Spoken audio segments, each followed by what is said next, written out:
Baik, selamat siang dan Assalamualaikum warahmatullahi wabarakatuh. Waalaikumsalam. Waalaikumsalam warahmatullahi Selamat wabarakatuh. siang, Pak.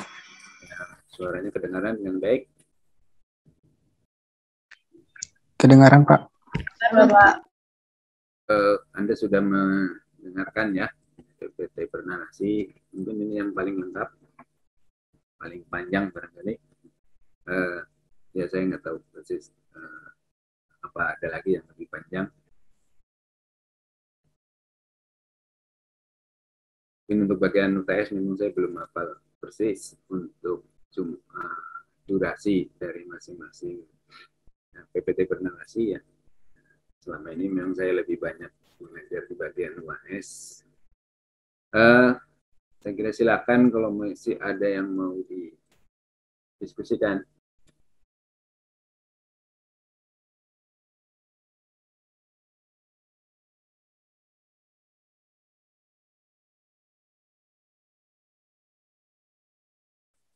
Halo, Pak. Ya. Saya Yolanda, C238, izin bertanya. Tadi di video dijelasin kalau komunikasi ke diri sendiri itu salah satunya itu berpikir dan melamun. Nah, kalau dihubungkan dengan unsur-unsur komunikasi itu kan ada pesan ya, Pak. Nah, untuk komunikasi ke diri sendiri, berpikir dan melamun itu, apakah yang kita pikirkan itu termasuk pesannya gitu, Pak? Terus untuk yang selanjutnya itu, kalau boleh dijelasin lagi, Pak, yang komunikasi massa sama komunikasi publik. Saya kurang paham di situ, Pak. Terima kasih. Baik, komunikasi intrapersonal ya. Jadi, contohnya berpikir. Nah, kita kan misalnya memikirkan apa? Ya taruhlah hari ini jadi kuliah enggak gitu ya. Hari ini saya mau ikut kuliah apa mendingan tidak ikut kuliah gitu ya. Nah, kan pikirkan kan. Nah, dalam komunikasi di diri sendiri itu sendiri kan sebenarnya terjadi proses komunikasi juga ya. Pikir ya kuliah, oh jangan ya nggak usah kuliah, mau kuliah saja gitu ya. Dan akhirnya kemudian jadi, ya sebagai sumber dan penerima orang yang sama gitu kan kita sendiri pesannya ya tadi mau kuliah apa enggak.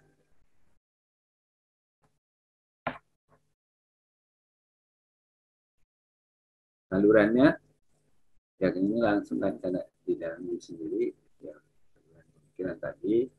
Nah ini yang agak dibanding komunikasi yang lain memang saluran ini yang tidak relatif tidak jelas. Kalau yang komunikasi interpersonal kan misalnya jelas ada udara atau komunikasi massa tadi menggunakan media massa gitu ya. Nah akibat ya responnya jadi kemudian kuliah apa enggak ya mungkin unsur yang tidak ada ya umpan balik ya karena sebenarnya ini hanya akibat saja responnya jadi enggak kuliah. Nah komunikasi massa dengan komunikasi publik. Nah nanti di topik-topik berikutnya ada lebih detail ya. Tapi intinya bahwa ya di sini baru memperkenalkan bahwa nanti akan ada dibahas masing-masing jenis komunikasinya. Komunikasi publik dulu ya. Nah, jadi membedakannya publik dan massa yang sering Anda pahami lebih massa itu siapa yang disebut massa?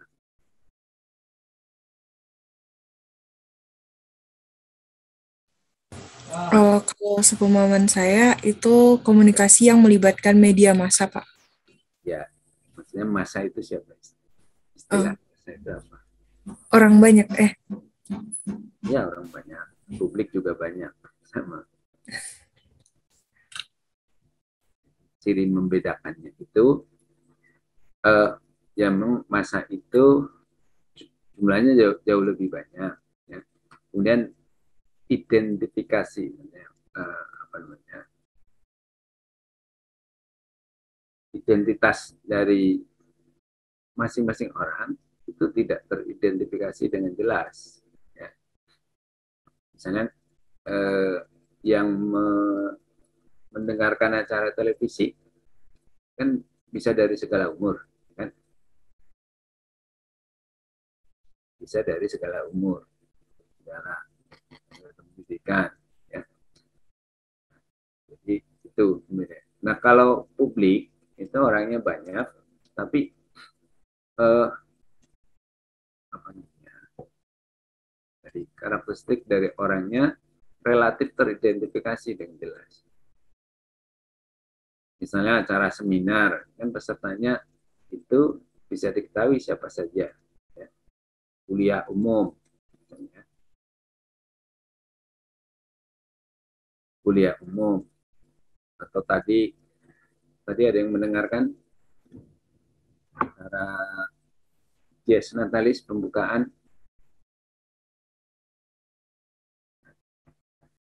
Misalnya Pak Rektor memberi ceramah, Pak Presiden juga ya ceramah dalam kaitannya dengan pembukaan Dies Natalis IPB yang ke berapa? Yang tahu? Dana 58, Pak. 8 ya. Yang ke 58. Nah, itu termasuk dalam kategori komunikasi publik. Ya. Jadi Pak Rektor berpidato, ya, itu udah komunikasi publik karena orang-orang yang mendengarkan, ya, itu relatif, identitasnya diketahui, bukan harus kenal ya, tapi identitasnya relatif diketahui. Misalnya adalah karena orang-orangnya diundang kan, diundang. Jadi siapa saja yang diundang, ya, dan kemudian diberi akses ke Zoom, ya, dan itu orang-orangnya tertentu, ya, artinya sudah jelas. Misalnya pegawai, dosen, mahasiswa, misalnya yang diundang, dan pejabat-pejabat, ya, pejabat di pemerintahan maupun di bank-bank BUMN, ya, itu banyak yang diundang. Juga kalau nggak salah mengundang Pak Gubernur DKI, ya, mestinya Gubernur Jawa Barat diundang juga, ya, ikut acara itu, apalagi karena ada presiden juga. Ya itu ya kalau Gubernur DKI diundang karena Pak Rektor memang berteman dekat dengan Gubernur DKI. Ya. Itu membedakannya. Jadi dari sisi karakteristik orang yang ikut, ya, menikmati antara komunikasi publik dengan komunikasi massa tadi. Saya kira itu.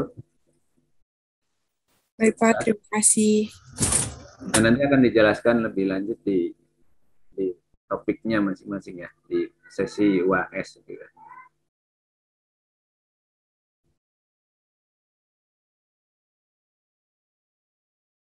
Ya silakan, kalau ada yang lain.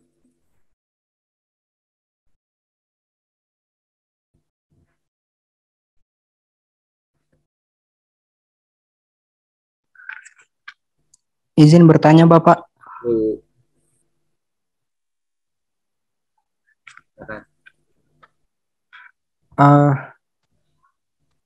Sebelumnya perkenalkan, nama saya Mahatma Adnanwari, bisa dipanggil Adnan, dari Pertukaran Mahasiswa Merdeka, Pak. Di sini Universitas mana? Dari Universitas Halu Oleo, Pak, Kota Kendari. Dari ya. Sultra, iya. Jurusan? Jurnalistik, Pak. Oke, silakan. Izin bertanya, Pak. Ini di materinya tadi juga kan bagian part keduanya itu membahas soal hambatan komunikasi. Ya. Nah, di poin ketiga ini Pak ada hambatan budaya atau sosiologis. Di videonya tadi menjelaskan kalau hambatan budaya itu eh, tentang kedudukan Pak. Kemudian eh, bagaimana kalau soal soal budaya itu Pak, soal bahasanya begitu. Apakah itu masuk di hambatan budaya atau masih masuk di hambatan bahasa? Kalau Jadi, soal bahasanya iya iya Pak. masuk bahasa. Iya Pak. Kan setiap daerah itu adalah bahasanya sehari-hari. Itu kan masih masuk lah Pak. Kalau menurut saya sendiri masih masuk di budayanya mereka menggunakan bahasa sukunya mungkin. Terus ini yang saya maksud Pak, ini masuk di hambatan budaya memang atau masuk di hambatan hambatan bahasa gitu. Ya, kalau soal bahasanya, kan kadang orang menggunakan dua bahasa yang dua budaya yang berbeda, itu kan kadang menggunakan kata yang sama ya, untuk atau dengan arti yang berbeda ya. Contoh gini, batuk ya, batuk. Kalau orang Jawa itu batuk. Kalau orang Bali, batuk itu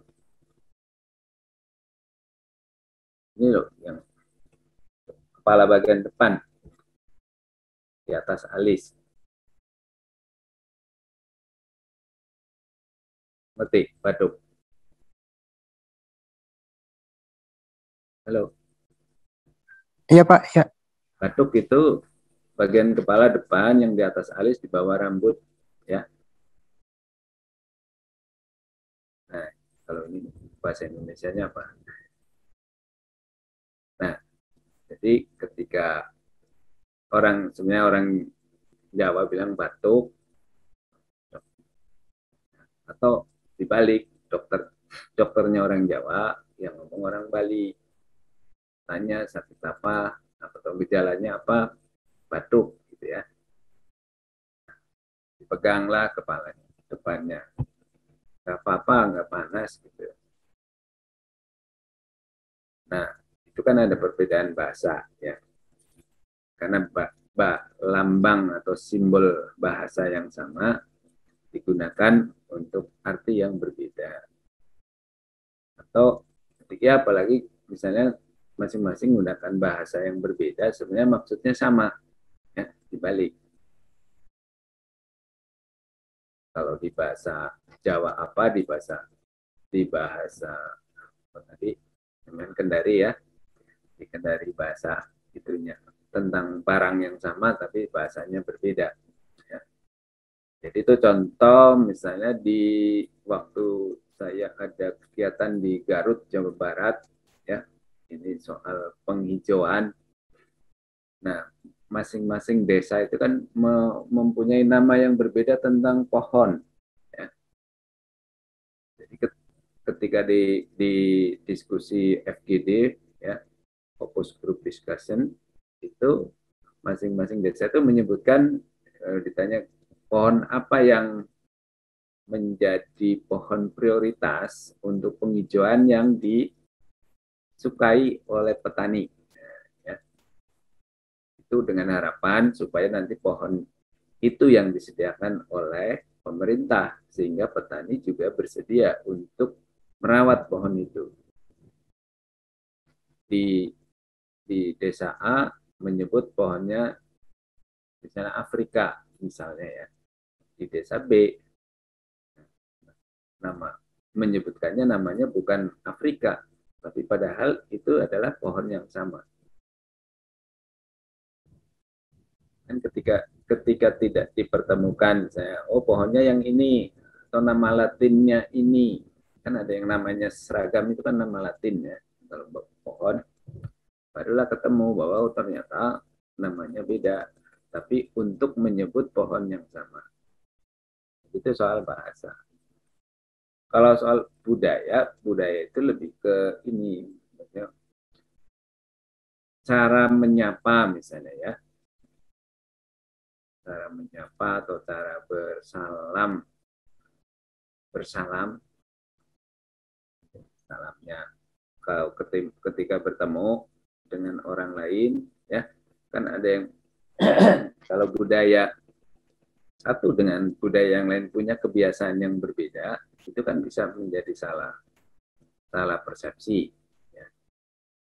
Itu kalau ketemu orang main peluk-peluk gitu ya. Nah, yang lain kan cukup salamannya atau gini, salaman yang agak ini aja. Orang biasanya orang Sunda ya, Jawa Barat, kalau salaman itu cukup di ujungnya saja. Tempelin ya, tempelkan tangannya. Orang Jawa lebih mantap, harus pegang ya. Nah, kalau yang orang Jawa salaman dengan orang Sunda kan pikir ini orang diajak salaman kok ini ya sombong amat gitu ya. Nah, itu termasuk itu termasuk yang menjadi penghambat, nanti jadi komunikasinya enggak.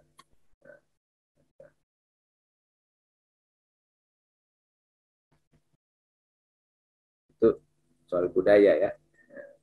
Nah, kalau hambatan budaya yang lain ya bisa karena beda usia, ngobrolnya anak-anak dengan generasi tua kan beda ya, karena mungkin bahasa yang digunakan beda sehingga tidak paham, sehingga makna yang diterima tidak sama ya.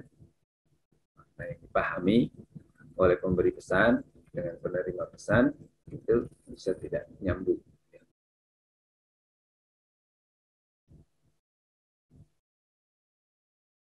Saya anak muda mungkin sekarang biasa menggunakan bahasa apa, misalnya bahasa pergaulan lah ya. Keles misalnya. Keles apa?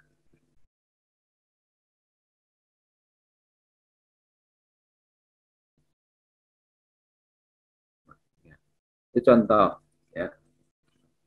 Kelas yang lainnya kelas sosial ya. Kelas sosial seperti ya orang kaya dengan orang miskin kan punya yang beda ya. Mungkin berliburnya di tempat yang beda dan belanjanya di tempat yang beda, sehingga ketika ngobrol ya mungkin ada bagian yang nggak nyambung gitu. Itu contoh hambatan budaya, pengalamannya berbeda. Bisa dipahami? Bisa Pak, terima kasih.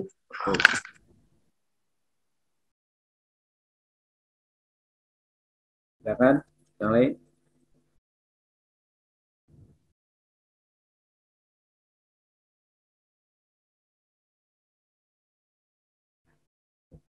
Izin bertanya, Pak.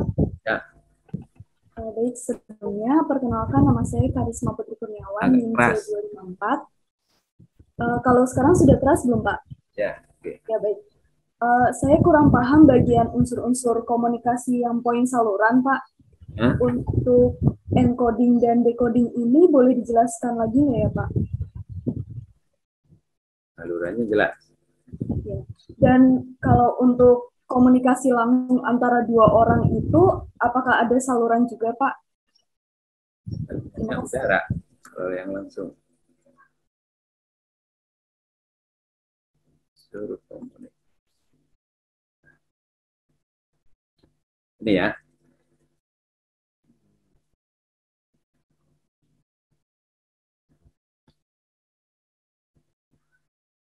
Saluran komunikasi. Nah, saluran komunikasi yang ada istilah encoding decoding itu memang lebih jelas. Contohnya kalau misalnya kita menggunakan HP gitu ya. Telepon, menelpon lewat HP.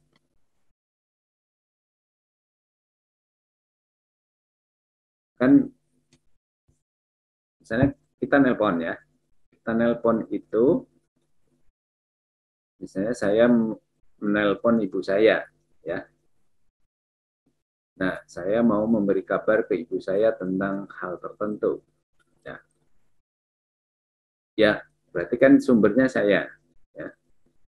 Nah, HP itu kan menerjemahkan suara saya menjadi gelombang.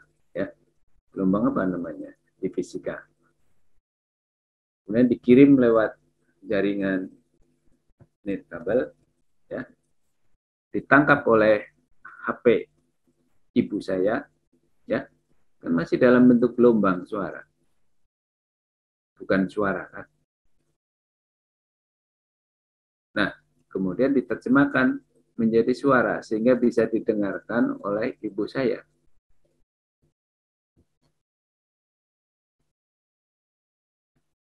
Jadi yang beredar di udara, ya, kan bukan suara kita yang paling pergi ke arah di mana dituju, ya. Coba bayangkan kalau itu yang keluar suara langsung kita, betapa berisiknya udara kita. Tapi karena merupakan gelombang, ya, gelombang suara, tapi tidak bisa didengar langsung di atas, ya. Nah, tapi kemudian ditangkap oleh HP-nya ibu saya, ya, dan kemudian diterjemahkan. Jadi HP saya itu punya fungsi encoding, ya, mengkode, ya. Nah, di sana kemudian mengkode kembali kemudian menjadi suara lagi sehingga ibu saya bisa mendengarkan suara saya. Itu ya. Kemudian apa tadi?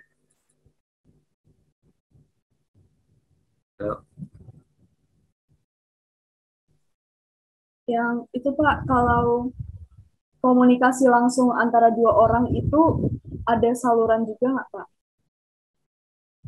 Ya, kalau langsung tanpa alat, salurannya udara.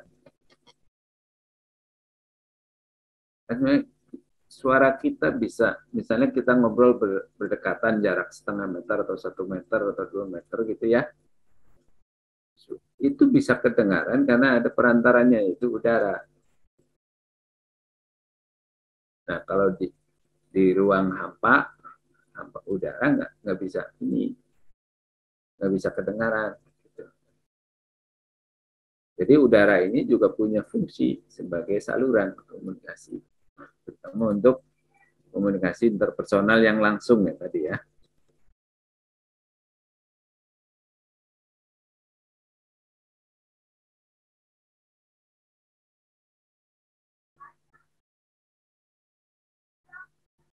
Bisa dipahami? Bisa Pak, baik, terima kasih Pak. Yuk.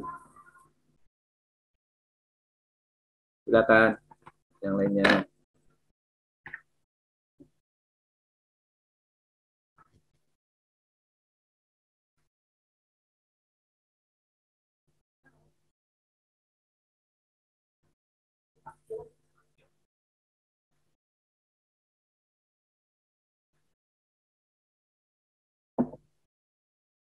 Ada.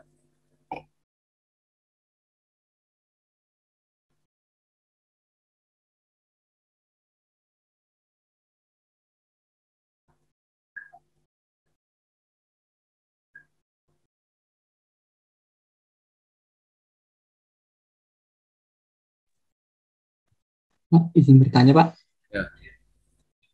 Sebelumnya selamat siang Pak. Perkenalkan nama saya Hendrito Sertari Septavianus Tarigan, INC2 1900089. Izin bertanya pada tujuan komunikasi tadi Pak.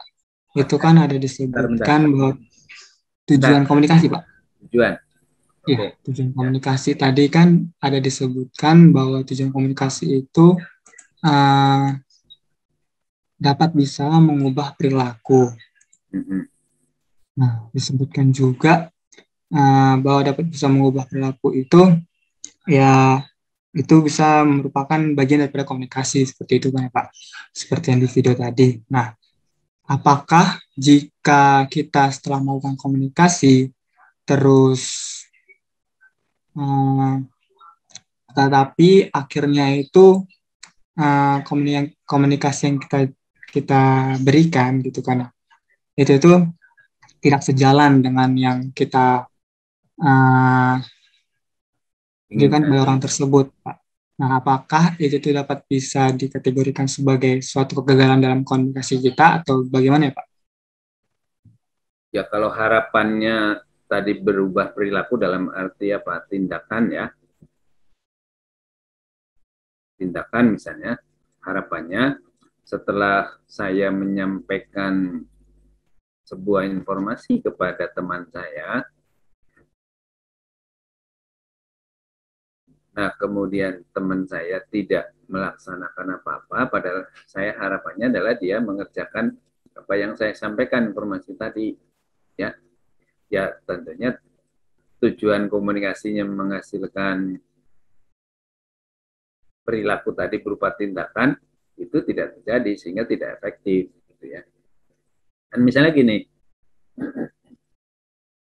kan dalam kaitan dengan pandemi COVID ini, ya, kan masyarakat diimbau untuk jaga jarak, tidak berkerumun, 3M ya, 5M, ada yang tambah lagi 6M, gitu ya. Nah, kalau di Jawa tambah lagi 1M, Manuto ya. Ya, ikuti. Jadi misalnya suruh jaga jarak, pakai masker ketika bertemu dengan orang lain, bahkan mungkin ketika berinteraksi dengan anggota keluarga di rumah, karena kan ada salah satu misalnya anggota keluarga kita yang ya meskipun yang lain di rumah terus, tapi ya salah satunya pergi-pergi terus gitu ya. Nah, harus jaga jarak juga, begitu pulang nggak bisa sekarang istilahnya misalnya salaman, kan harus cuci tangan dulu ya. Nah, ketika kan mungkin karena sebagian orang abai ya, ketemu saudara jauh udah sekian bulan nggak ketemu atau 1 tahun lebih nggak ketemu, begitu ketemu langsung peluk-pelukan misalnya ya. Makanya mungkin yang datang atau yang dikunjungi itu sebenarnya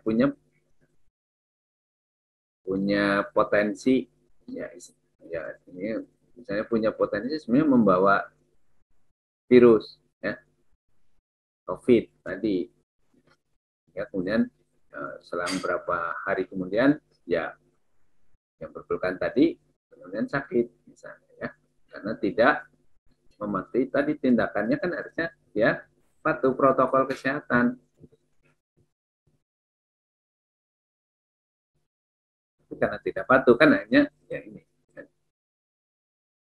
hanya komunikasinya tidak efektif karena tidak tercapai tujuan yang diinginkan oleh pemberi pesan.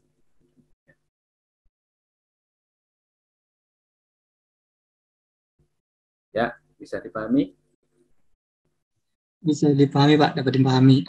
Berarti dapat dikatakan bahwa itu tuh memang tidak sesuai, tapi bukan menjadi suatu kegagalan ya, Pak? Bukan berarti apa? Bukan berarti menjadi suatu kegagalan daripada kita kita melakukan komunikasi tersebut setelahnya. Komunikasinya sudah berlangsung. Ya. Dari sisi pengetahuan, ya orang yang menerima informasi tadi mestinya tahu, bertambah pengetahuannya kan. Sudah tahu ada 5M gitu, tadinya nggak tahu ya. Cuma tidak melakukan saja. Karena sikap dia mungkin merasa COVID itu nggak ada gitu ya. Nah, COVID kalau atau yang punya sikap kalau memang ya namanya sakit meninggal itu takdir ya. Kenapa harus pakai masker segala kan? Ya kalau bagi pemberi informasi ya namanya 5M itu sebagai upaya atau usaha kan. Ya kita sudah berusaha untuk memperkecil peluang terkena COVID. Ya. Salah satunya memakai masker, misalnya menjaga jarak, salah duanya. Ya. Tapi masyarakat abai, misalnya, kemudian kena. Ya soal 5M tadi bisa kan kita di tempat-tempat orang masih suka berkerumun nggak? Orang suka berkumpul atau makan bareng pada piring yang sama atau bahkan sendoknya bergantian makanya. Itu contoh ya, kan sudah dihimbau supaya tidak menggunakan barang yang sama ya, apalagi sebelum dicuci.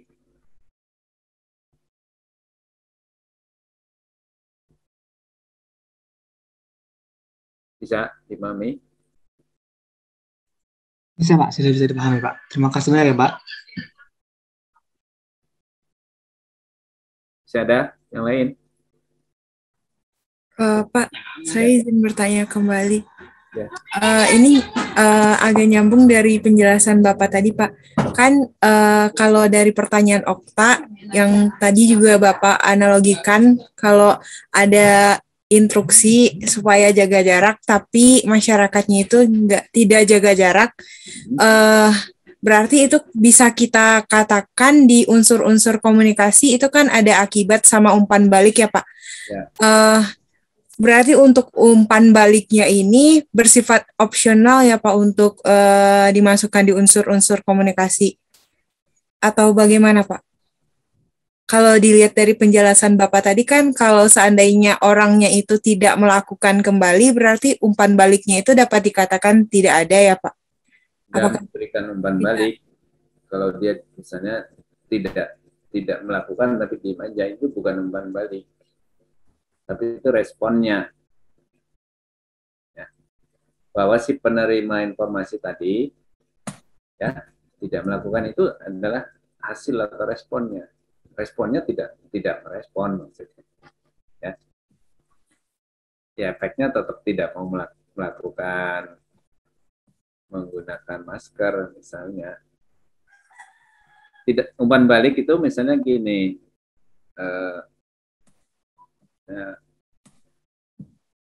Misalnya soal perpindahan jadwal kuliah ya. Dosen memberikan pengumuman bahwa kuliah kita pada hari ini tidak bisa dilaksanakan jam 1 karena ada alasan gini-gini. Kemudian menawarkan kepada mahasiswa bagaimana kalau kuliahnya diundur jam 3 misalnya ya.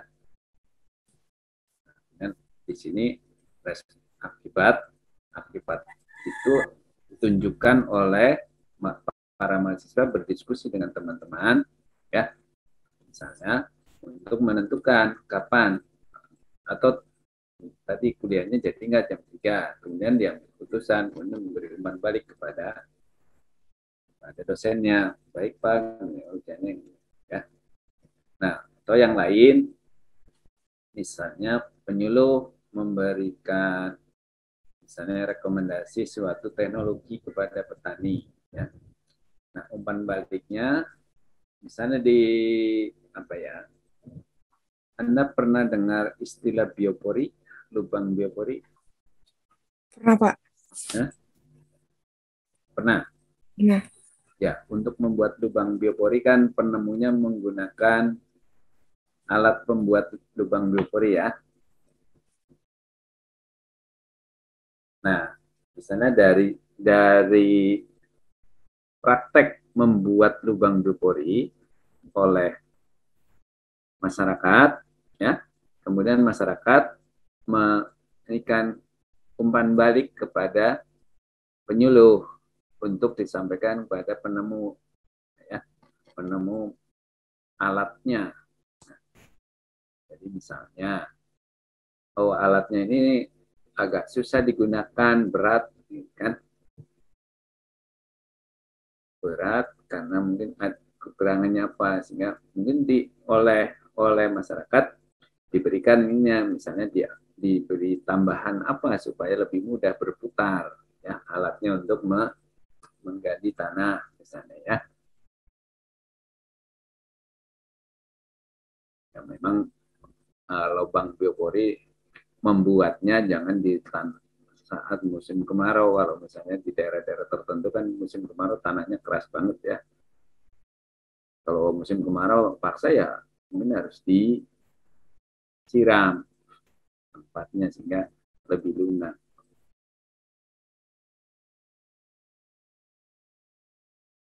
Ya, kalau umpan balik sebenarnya ini misalnya untuk perbaikan ya. Perbaikan atau untuk memperbaiki yang informasi yang sebelumnya. Misalnya teknologi tadi kurang sempurna menurut kacamata pengguna ya, dan pengguna itu menurut pandangan menurut kacamata ya. Jadi pengguna itu kemudian punya pilihan mestinya diperbaiki di bagian ininya gitu. Itu umpan balik namanya. Atau Baik, tadi kalau di peristiwa tawar-menawar kuliah, jangan Pak, jangan nanti sore, sebagian ada mata kuliah yang lain, gitu ya. Oke, dicarikan hari yang lain lagi, gitu ya. Itu umpan balik. Berarti untuk umpan baliknya ini bisa ada dalam unsur, bisa tidak gitu ya Pak? Ya. Kalau di komunikasi SARA ya nggak ada. Kalau misalnya di tentara kan lebih banyak tidak ada umpan balik kan. Kan komandan memerintahkan anak buahnya supaya merangkak. Ya, karena anak buah pada merangkak semua jalan di atas comberan misalnya ya, ketika latihan. Nah itu namanya respon. Ketika tentara yang lagi dilatih kemudian merangkak, ya cukup sampai di situ aja, sampai di akibat atau hasil, atau istilah lain ada yang menyebutnya efek ya. Akibat itu di Berlo itu di ini disebut efek.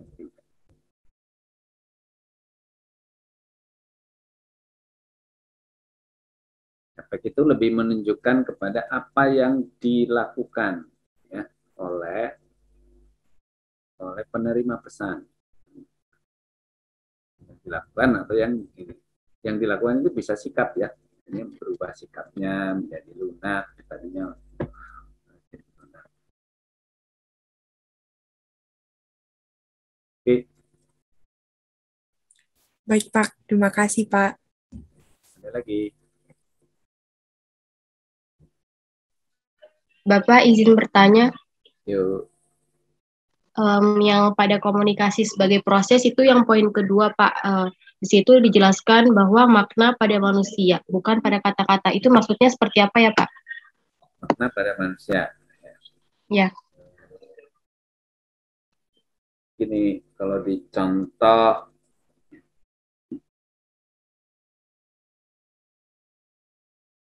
misalnya petani ya, petani ketika disampaikan oleh penyuluh bahwa dengan teknologi itu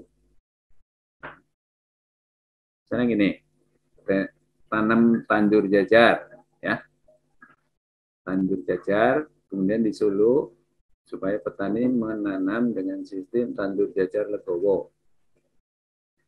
Legowo itu ada satu baris yang dikosongkan, nanti sekian baris ada tanamannya, dikosongkan lagi satu baris ya. Nah, menurut penyuluh akan terjadi peningkatan produksi misalnya 10% ya. Ada yang dijarangkan, dihilangkan baris tanamannya, tapi produksinya malah meningkat 10%. Nah, bagi sebagian petani, peningkatan 10% itu cukup banyak. Kalau itu petani yang punya sawah yang luas, kan? Misalnya sawahnya 20 hektar, ya. Kalau 1 hektar 5 ton, nambah produksi di 10% jadi berapa? 5,5 kan? Tapi punya sawah 20 hektar. Ini setengah hektar kali 20. Itu berarti ada tambahan produksi 10 ton. Tapi kalau bagi petani kecil yang cuma 1/4 hektar, 10% berarti cuma tambahan berapa?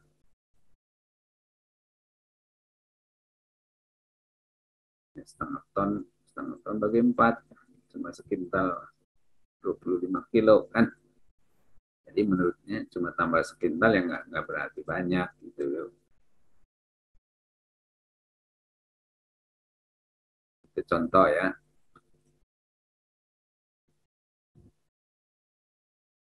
Contoh lain, misalnya kalau kemarin hari libur yang apa ya? Mungkin nanti bulan Oktober ada hari libur lagi ya. Yang satu Muharram. Kan tanggal merahnya sebenarnya hari Selasa ya.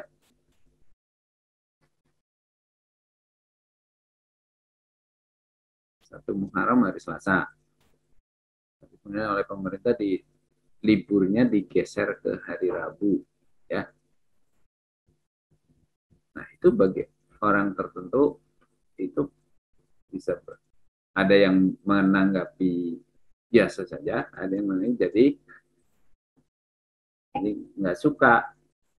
Nggak suka misalnya kalau dulu para pekerja ya, orang yang bekerja di Jakarta tapi rumahnya misalnya kalau di Jawa Barat di Tasikmalaya, di Garut, Kuningan, Cirebon gitu ya, atau bahkan yang di Bogor tapi di pedalaman, yang menginap di Jakarta ketika bekerja satu, dia tetap ngontrak di Jakarta ya, seminggu sekali pulang.